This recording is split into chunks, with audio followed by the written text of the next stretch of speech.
We are ready when you are. Do you have any questions, or do you want to know more about the book? Yes, go ahead. Yes, please go ahead. I don't think it's wise for the MC to start asking questions, but I had a question, and I wanted to ask, did your experience being in like the military motivate you to understand the depth of psychology? And my second question was, you talked about something called speech aphasia, speech aphasia. When you talked about it, where you're thinking of something, but you actually can't speak it out. Does it come about through trauma, through like self-esteem? If I just wanted to get like a deeper understanding of that, and how can someone overcome that if sometimes they experience it? Okay, thanks. Well, what I'll tell you is this, yeah? When the only thing I knew about basic military training was G.I. Joe. I didn't have anybody to ask about it. And when I was reporting for my military basic training, I just went with a tracksuit and a change of clothes. And I had dreadlocks back then, but I had cut them before I went for the interview. So nobody can actually tell you about the experience of basic training, but what I came to understand it to be as a psychologist, and what I use right now to actually help military veterans and to help their families to support them, is to put it to them that basic training is basically indoctrination, and it is also the unpacking of your psyche down to the bare bone, where now the military builds you up in its image. Okay?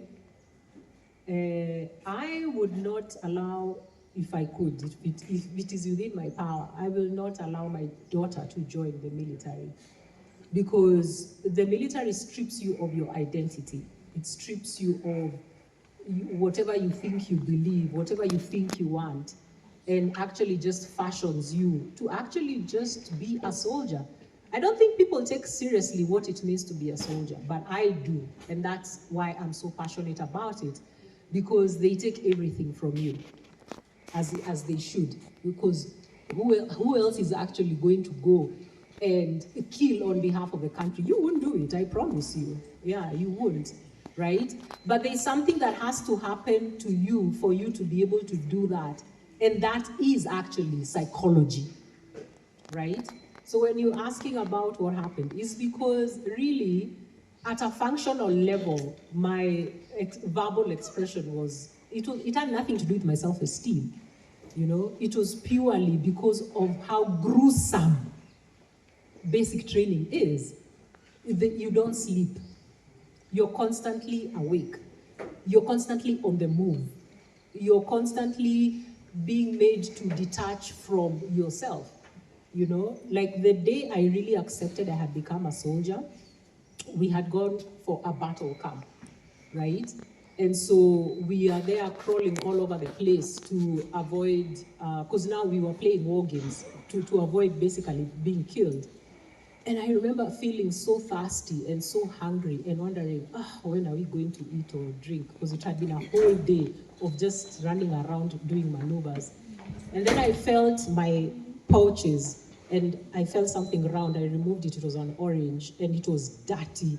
My fingers were, they look so cute now, but they were so dirty. And I took that orange and I was like, okay, I need water. Before I knew it, before my brain could calibrate, I had eaten the orange, and I was like, they've taken me. They've taken me. So, when I got that speech aphasia, I was afraid that it was something I had done. By then, I hadn't connected the dots. And that's why I ran to the USIU library to refresh myself to the work that had gotten me employed in the first place. Does that answer your question? Oh, and you had also asked whether my military service helped expand my knowledge on psychology. Yes, it did. Because remember, the Kenya Defense Forces is a national outfit. So it brings people from every part of this country. But also by the nature of my work, it also now took me to every part of this country. So there are some discourses, for example, I see people having, and I'm like, your problem is that you've never left your village. That is your only problem. But otherwise, for me, I would say Kenyans are exceptional. Kenyans are beautiful. Because again, my work took me regionally, my work took me internationally, not just to tour and travel, but to work with militaries and to be able to pick up how their histories of conflict, how their histories of liberation have actually evolved their human psychology and how that has shaped their militaries and how they have also shaped their societies, right? And that is also very important when we're talking about psychology, especially right now when we are talking about conflict and warfare and peace and security and liberation and all those things. So yes. Somebody else? Yes, go ahead.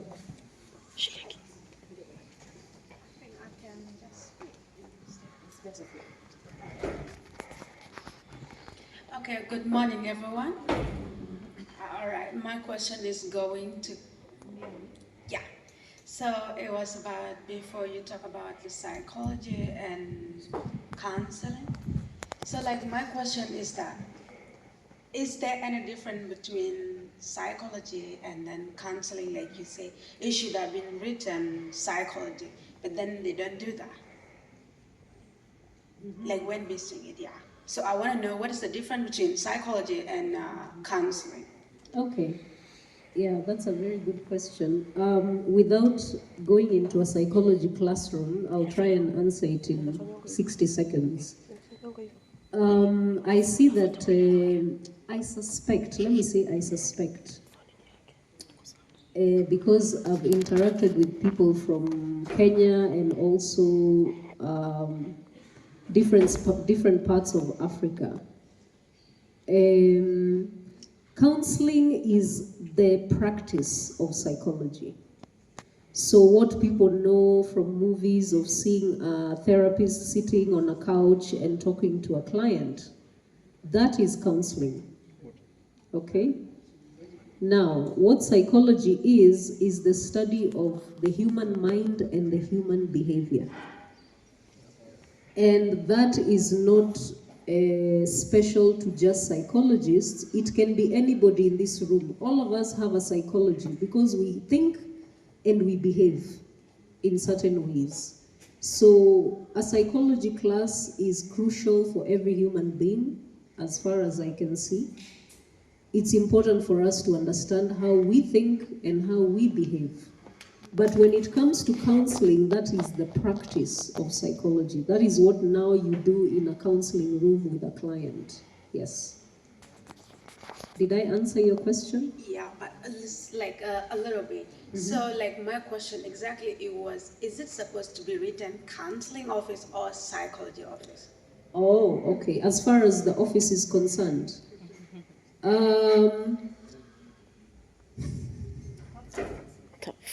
It can be the counseling office, yes, because that is where that is practiced.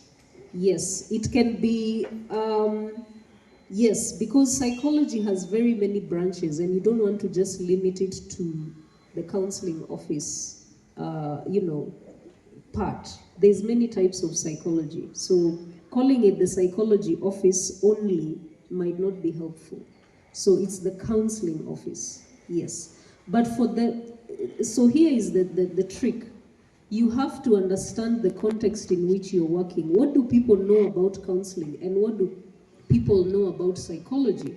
For example, in Kenya, when you tell people about counseling, they think about HIV counseling. All right? But that is not all about what counseling is about. It's more than just HIV, right? So calling an office counseling office can also be misleading to someone who sees counseling as only HIV counseling, right? So it's all about perception. Remember I said something about me recommending you take a class called perception, okay? The class called perception helps you to understand how people perceive the reality around them. You perceive through your 5 senses: smelling, hearing, touching. What else is it? Touching. That's feeling is touching. Okay, smelling, seeing. Yes, seeing and hearing. The 5 senses. Okay? So it's all about what you perceive in those 2 words. So yeah, that's the bigger answer I would give. Yeah. Thank you. Any more questions?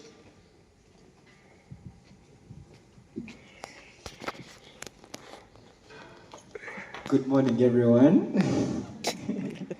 Yes, I'm so happy that today I'm meeting Major Lucy.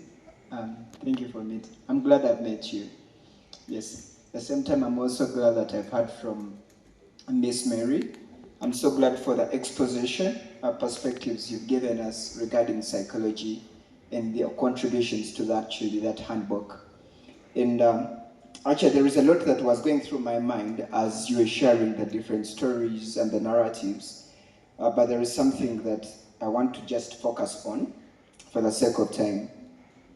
I would like to say that it's been a question that actually has been going on from the time I came to this campus.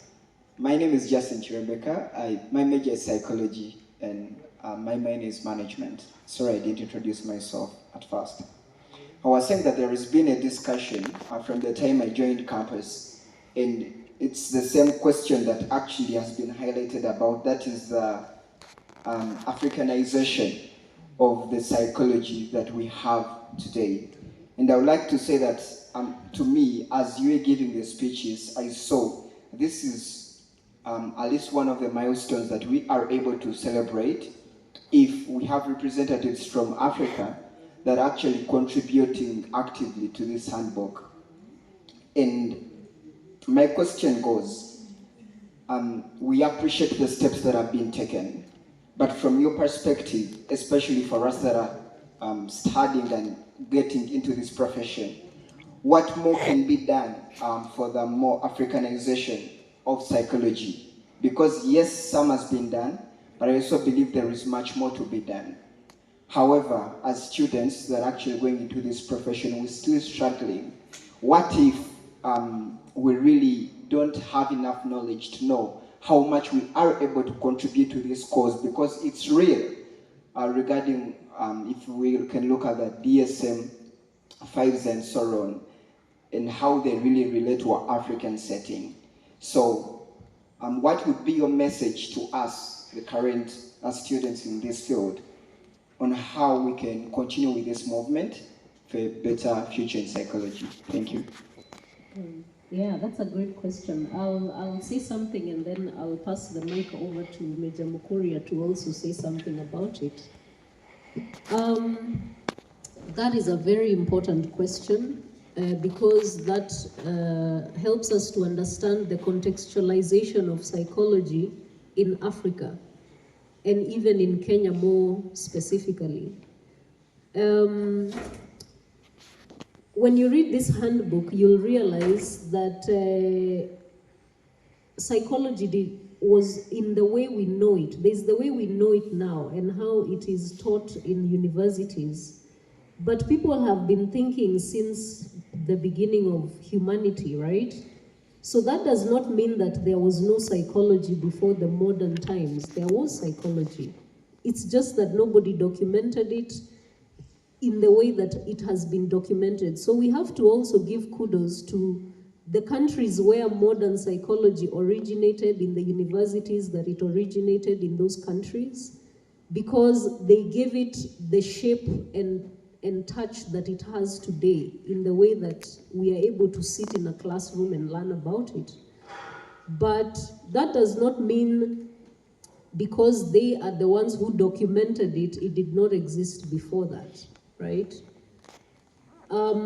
However, the challenge we have now as Africans in terms of trying to contextualize psychology is to balance the two, all right?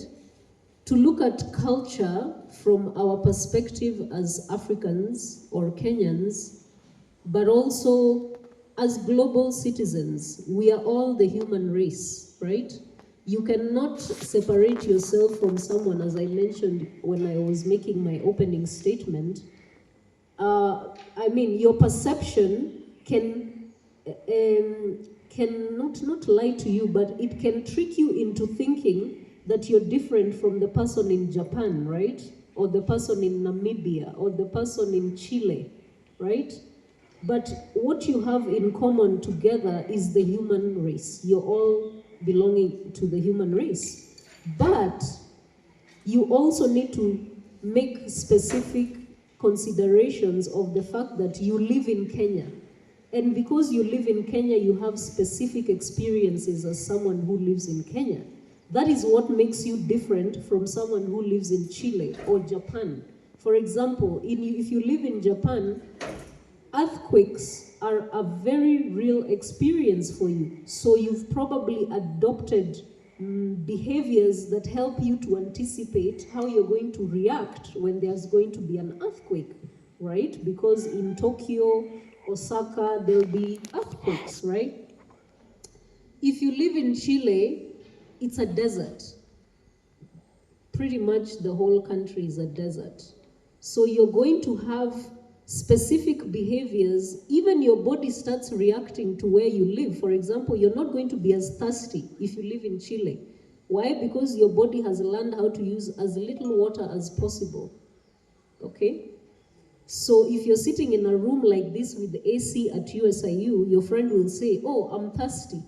But you might not be so thirsty because you come from Chile and it's desert.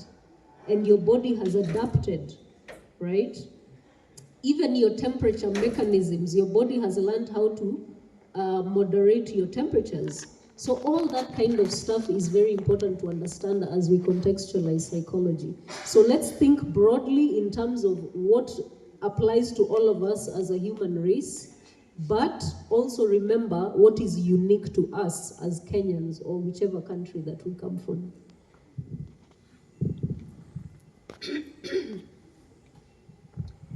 My opening statement to answering this question is have high self-esteem as an African, as a Kenyan, as a Ugandan, as a Tanzanian, as a Ghanaian, as a Nigerian, as a South African, wherever you're from in Africa, have a high self-esteem, because even if you have read what has been documented, that documentation, when you follow the history, you find that it is attached to colonization of this continent, of your respective countries. It is attached to how religion and education were leveraged. And even when you look at psychology, it actually came through religion. And education, sorry. And if you look at Kenya today and what is being claimed to help with the societal dysfunction that we're seeing, it's being attached to religion. So that sort of trail can make us believe that that is what has always been, has always existed, and so we must find a way to carry on like that. But the beauty of this book is that you read in Aotearoa. Is that how it's pronounced? Because now they've said New Zealand who? Aotearoa. They've actually claimed their native name back, right?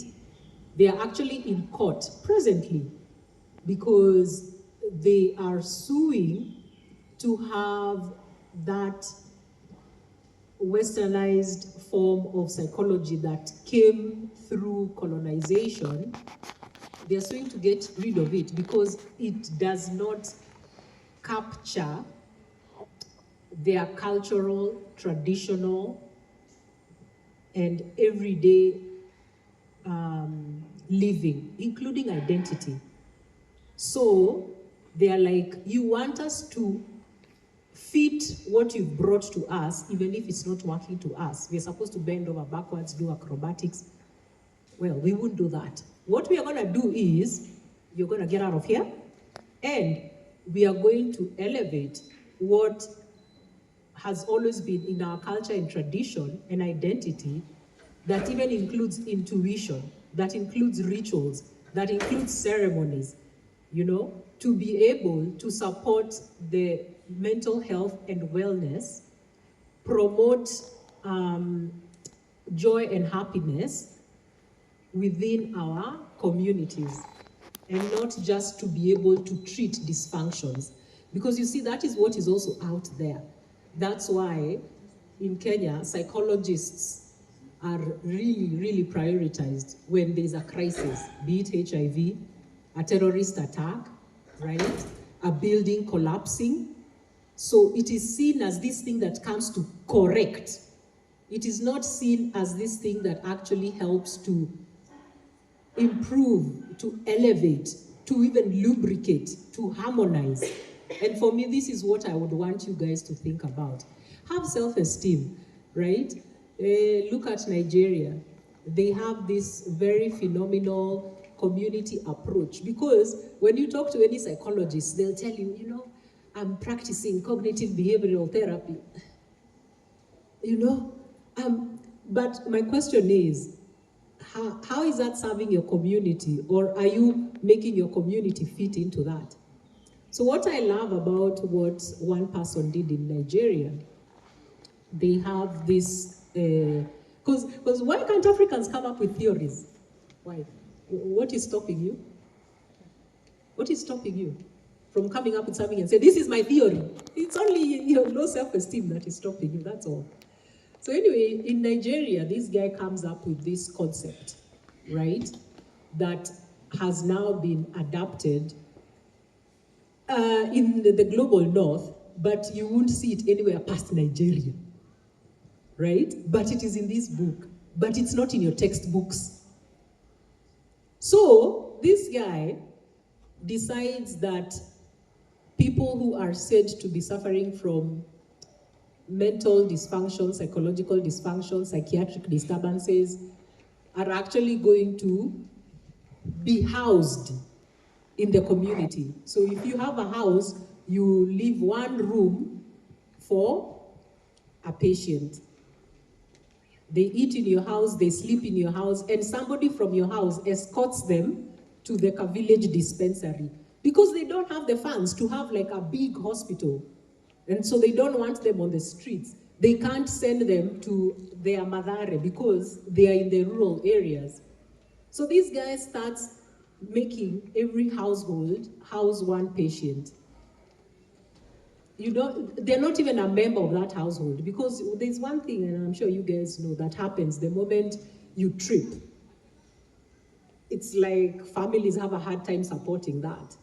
You know, back in my day, before I got into this profession, anytime people would trip, they would be told, you're using drugs. Unavuta bangi wewe, you know? So any other kind of psychological disturbance was not allowed, right? So families will put you out. So this guy designs this program and it starts working. The people who bring the patients start being paid. Then when they start being paid, they start improving their houses because now they have money, right?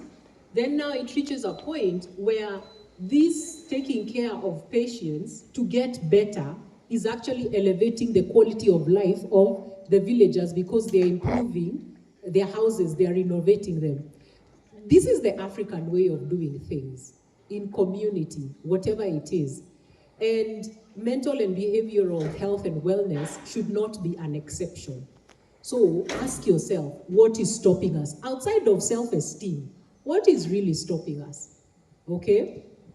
You go to Asia, you go to Japan, they are talking about including intuition, right?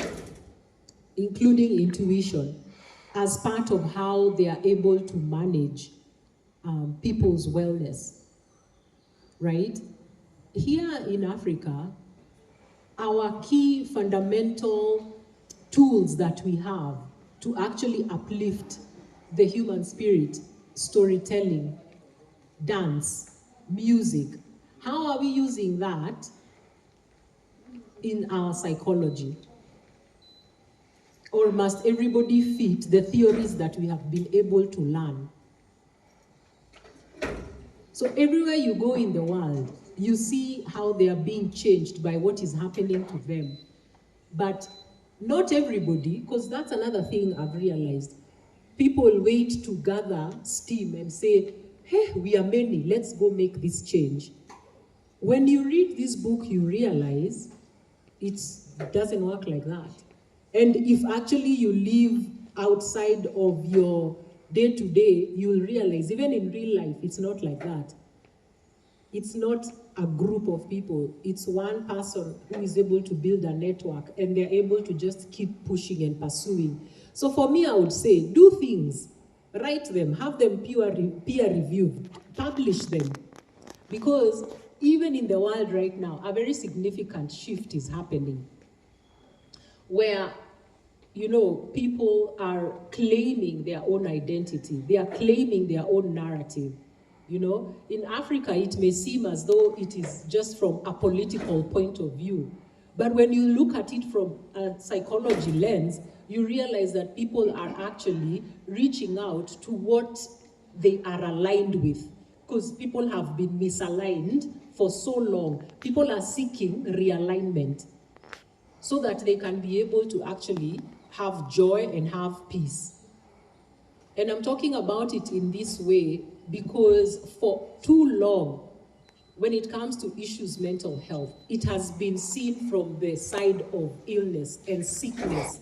But no, it is also alignment, which is also very African. It is about alignment.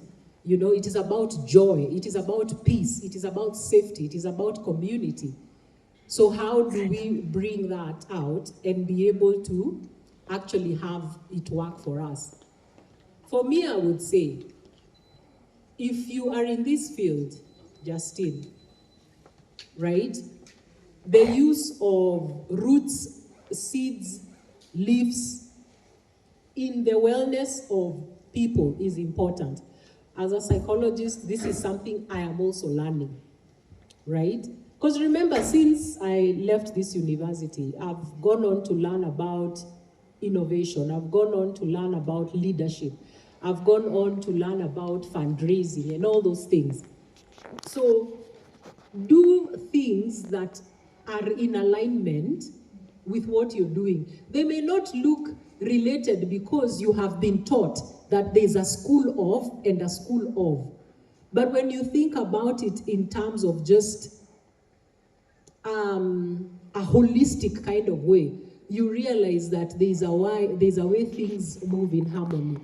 And you can as well, and you won't be overwhelmed because you're in alignment, okay? So, you know, looking into those kind of things. Right now, the Global North is talking about helping patients moderate their hormones by just viewing fast light during sunrise. Does that sound more Western or more African to you, if you're to be asked? They are talking about walk barefoot. Is that African or is that Western? Yes, but it's being sold back to us. It's the same thing they do with coffee. You know, you guys grow the coffee, you sell them the seeds, they sell you Nescafe. It's the same thing that's happening with psychology. But the idea now is to be able to Ibrahim Traore the whole process, where now you make your own coffee, you make your own theories, you do your own research, you publish your own work and claim it and share it with your fellow Africans. Because when you read this book, you realize there are so many regional and African organizations that are seeking to actually connect Africans under the same umbrella. But our heads have been torn apart by the idea that our boundaries actually are real. They are not at all, at all, at all. So for me, it's always very exciting when I'm talking to people in Nigeria, in South Africa, in Uganda, in Tanzania, and just hear what they're doing and how we can all be able to elevate each other. Thank you. Yes, next question.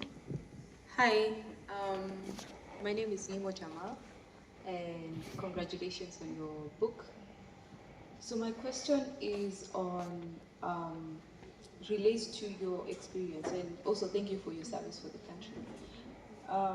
Wanted to inquire about the experiences of trauma that is experienced by soldiers and how that translates to trauma that's experienced by the largest citizens, and how the impact of that could be. We've seen situations in different contexts, including the last year's protests, yeah, and how that really affected the country. So what would you say about that? I would say that empathy and compassion are very important tools of coexistence and very important tools of leadership, right? It's interesting you are bringing that up because the implication is that the trauma that soldiers suffer is different from the trauma that Kenyans suffer when there's conflict. But the truth of the matter is that the experiences that brought on that trauma may be different, but the impact it has on the body, on the spirit, on the mind, on the psychology is the same. Okay? The trauma of soldiers in this country has been very hidden, right? Extremely hidden. So much so that if you're to even ask Kenyans to talk about the different occasions where soldiers have made this country proud, you're like, does anyone know, by the way? Can anyone point out one occasion where you, because she said thank you for your service, but which part exactly? Like if you're to be asked right now, when is it Kenyan soldiers made Kenya proud?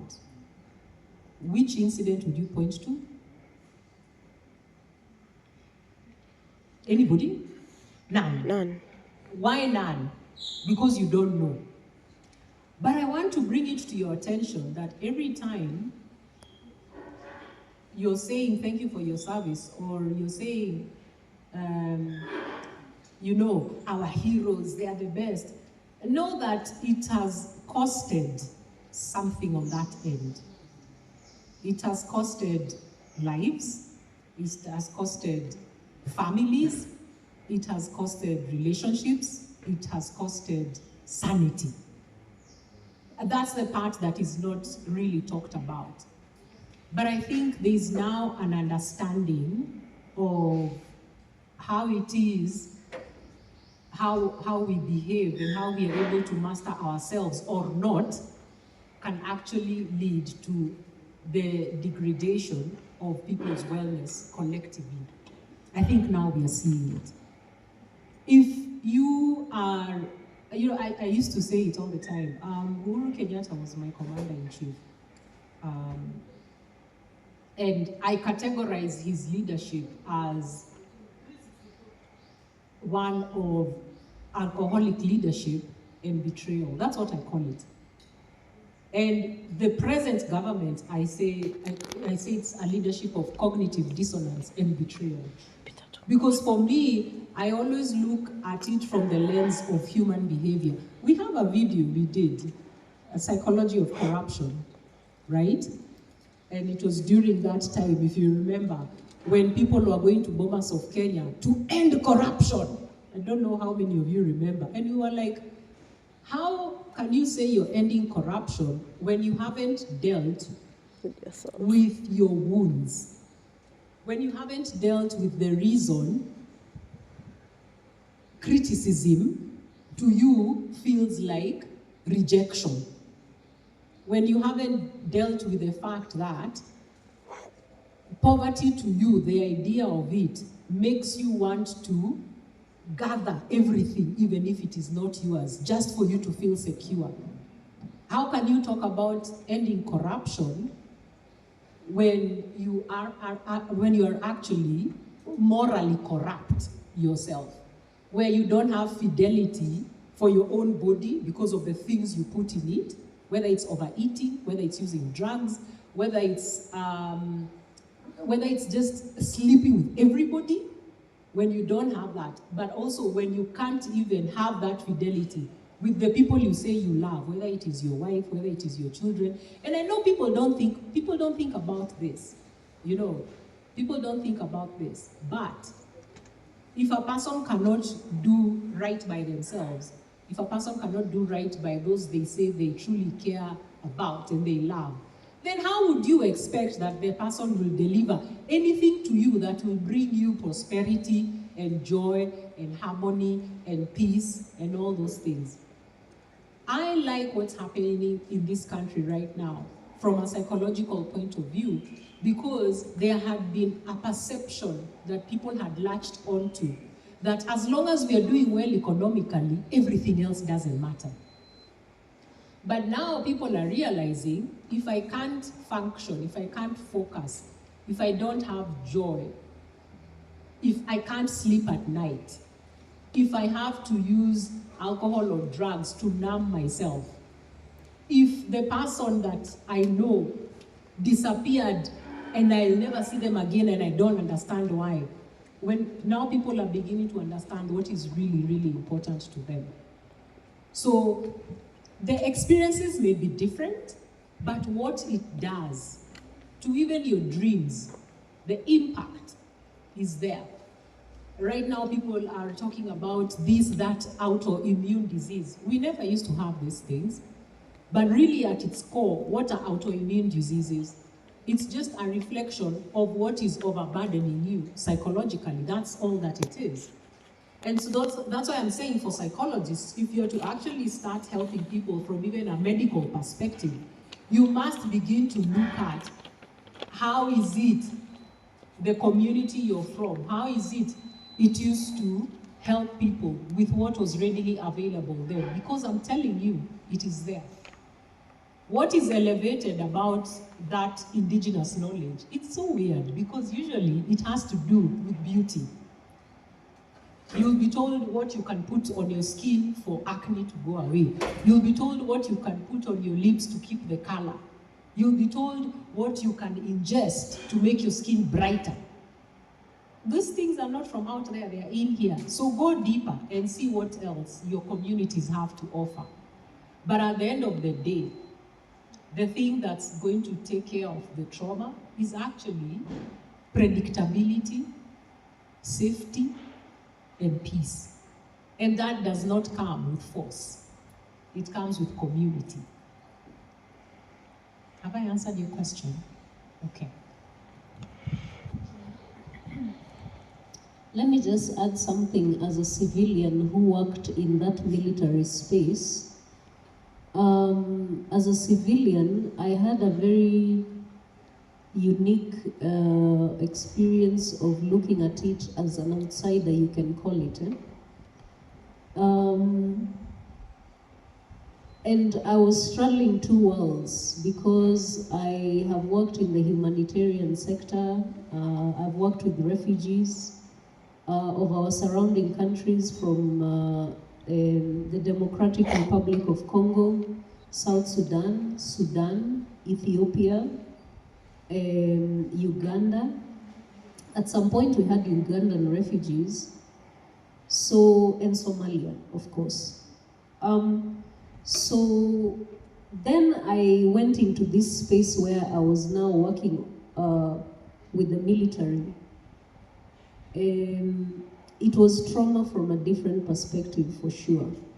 And it gave me a different, I had to exercise a different compassion muscle, as she mentioned, to see their experiences from their perspective.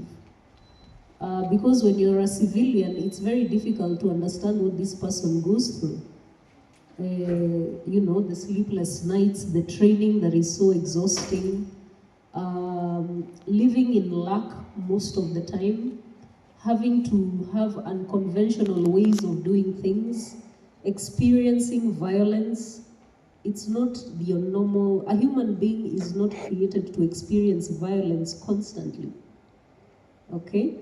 So, anyone who is in those professions that expose you to experience violence on a daily basis, that person is in need of a mental health care professional regularly. Regularly. So, as a civilian, let us all have compassion and see this person as a human being who is exposed to consistent violence and has to develop new ways of coping that are not what a human being was created for. Okay? They basically go beyond what they are created for, to be able to cope with what they are exposed to. So they are the ones who have to experience human pain and suffering at the extreme, right? And it's not fun. It's not fun at all. Experiencing violence like that is quite the challenge. You never remain the same. Yeah. So that's what I would say as a civilian.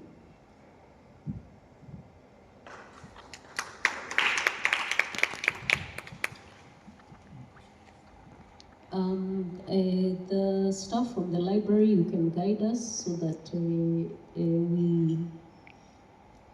are not eating up into your next session. But we can answer your questions, whatever questions you have. If you want to know more about the book, we are ready to do that as well. Yeah.